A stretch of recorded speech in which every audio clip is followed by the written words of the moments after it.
हरे कृष्णा। अंग्रेजी में कहावत है, if you want to understand life first you need to understand death. मैं फिर से दोहराता हूं, if you want to understand life first you need to understand death. इसका हिंदी में यह अर्थ होता है कि अगर आपको जीवन समझना है, आपको मृत्यु समझना बहुत ही ज्यादा आवश्यक है। अगर आपको जीवन समझना है, आपको मृत्यु को समझना बहुत ही ज्यादा आवश्यक है। मृत्यु, हर कोई इस शब्द से बहुत ज्यादा डरता है। कोई इसका किधर भी वर्णन नहीं करना चाहता, कोई इसके ऊपर चर्चा नहीं करना चाहता, कोई नहीं चाहता कि उनके प्रियजनों का मृत्यु हो। इसके अनेकाधिक कारण हो सकते हैं। किसी को मृत्यु का भय हो सकता है, किसी को किसी और के मृत्यु का भय हो सकता है। वो उसका प्रियजन होगा, उसका मित्र होगा, उनके मृत्यु का भय हो सकता है। किसी को उनके मृत्यु के उपरांत उनके परिवार के प्रियजनों का क्या होगा, उनकी सेवा कौन करेगा, उनका आर्थिक दृष्टिकोण कौन देखेगा। ये सारे विषयों से एक व्यक्ति बहुत ही ज्यादा चिंतित रहता है और यही चिंता उस व्यक्ति को जीवित रहते हुए मार देती है। मैं फिर से दोहराता हूं, यही चिंता उस जीवित व्यक्ति को जीवित रहते हुए मार देती है।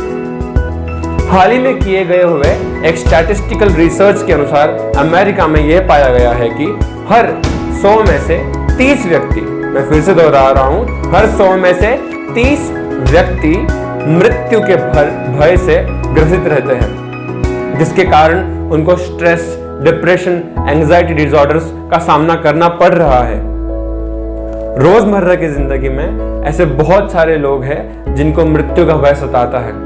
उनको ये डर लगा रहता है कि कहीं मेरा मृत्यु ना हो जाए, कहीं मेरे प्रियजनों का मृत्यु ना हो जाए।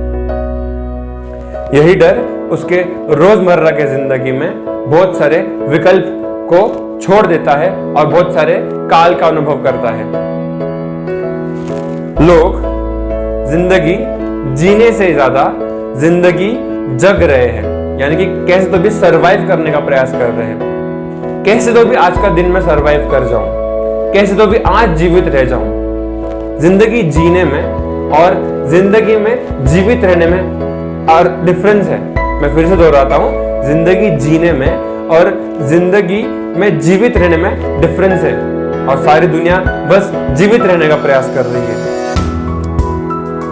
हमारे शरीर में 50 to 75 ट्रिलियन सेल्स होते हैं।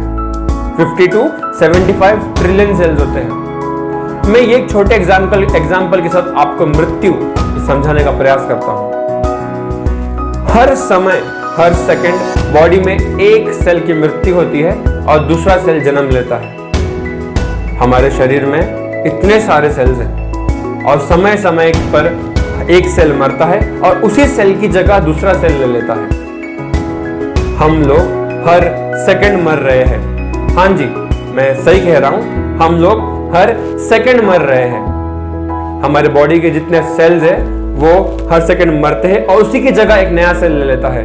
और रिसेंटली साइंटिफिक स्टडीज के अनुसार यह भी पाया गया है कि 7 साल के अंदर बॉडी के सारे सेल्स वापस रेजेन्युएट हो जाते हैं, यानी कि उनका वापस जन्म हो जाता है। वो पुराने सेल की जगह ले लेते हैं, यानी कि पुराने सेल का मृत्यु हो जाता है। तो अगर हम हर एक सेल की मृत्यु की चिंता करें तो हम लोग जिंदगी जी नहीं पाएंगे। भगवान भगवद गीता के प्रथम अध्याय में यही श्लोक बताते हैं, देहिनोस्मिन् यथा देहे कौमारम यौवनम जरा तथा देहांतरस प्राप्ति धीरस तत्र न मुह्यति। इस श्लोक का अर्थ यह है कि जिस प्रकार से एक आत्मा जो बच्चे के शरीर से एक युवा के शरीर में आती है और उसके बाद में एक बूढ़े व्यक्ति के शरीर में चली जाती है, उस प्रकार से मृत्यु के समय आत्मा एक पुराने शरीर का त्याग करके एक नया शरीर पा लेती है। मैं आप सबसे पूछना चाहता हूं, जैसे आप 4 वर्ष अथवा 2 वर्ष की उम्र में दिखते थे, क्या आप वैसे ही दिखते हैं? नहीं, हमारा शरीर बदल गया है, हमारा कद बढ़ गया है, हमारे बाल बढ़ गए हैं, हमारे बोलने का तरीका बदल चुका है और साथ ही साथ हमारा आहार, निद्रा के तरीके बदल चुके हैं। उसी प्रकार से आत्मा जब इस शरीर से निकल जाती है, इस पुराने शरीर का परित्याग कर देती है, तो वो एक नया शरीर ढूंढती है, पर वो शरीर जो होता है वो उस आत्मा ने जो चेतना डेवलप की है उसके ऊपर बेस्ड होता है। भगवान भगवद गीता के दूसरे अध्याय में ये श्लोक बताते हैं, वसास्मि जीर्णानि यथा विहाय नवानि गृह्णन्ति नरोपराणि तथा शरीरानि विहाय जीर्णाय अन्यानि संयन्ति नवानि देहि।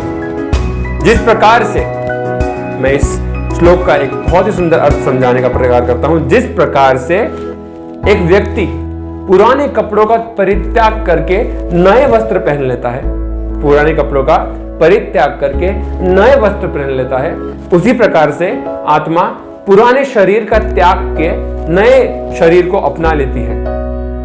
और जो व्यक्ति इस शरीर के लिए चिंतित रहता है, भगवान उसे बोलते हैं वो सदैव चिंता में रहता है। मृत्यु ये बहुत ही ज्यादा सुंदर ऐसी प्रकृति ने बनाई हुई चीज है। मृत्यु किसी भी चीज का एंड नहीं होता, मृत्यु किसी भी चीज का एंड यानी कि अंत नहीं होता, मृत्यु एक चीज की शुरुआत यानी कि बिगिनिंग होती है। Death is never N and, death is the beginning.